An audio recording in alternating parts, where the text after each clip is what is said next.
Video viral seorang ibu diturunkan dari kereta api listrik atau KRL gegara anak rewel dan terus-terusan histeris. Momen tersebut menyita perhatian sejumlah penumpang hingga akhirnya direkam kamera.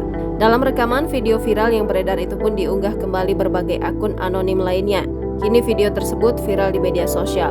Sebuah akun Instagram @terangmedia turut mengunggah video viral tersebut pada Senin 12 Juni 2023. Nampak dalam video viral TikTok itu terlihat seorang wanita yang diduga adalah ibu dari anak kecil histeris tersebut. Ia berusaha menenangkan anaknya yang terus-terusan menangis namun tak kunjung reda. Sang ibu yang awalnya duduk di kursi penumpang pun harus berdiri. Ia menggendong anaknya yang rewel. Nampak seorang petugas berada di dekat ibu tersebut diduga menyuruhnya untuk turun. Hal itu juga tertulis pada keterangan unggahan yang disematkan dalam video viral. Sang ibu lantas keluar sambil menggendong anaknya.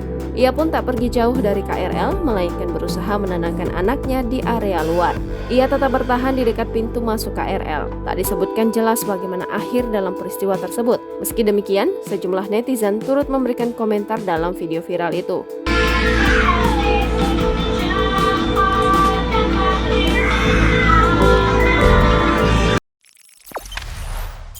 Jangan lupa subscribe, share, komen, dan like ya!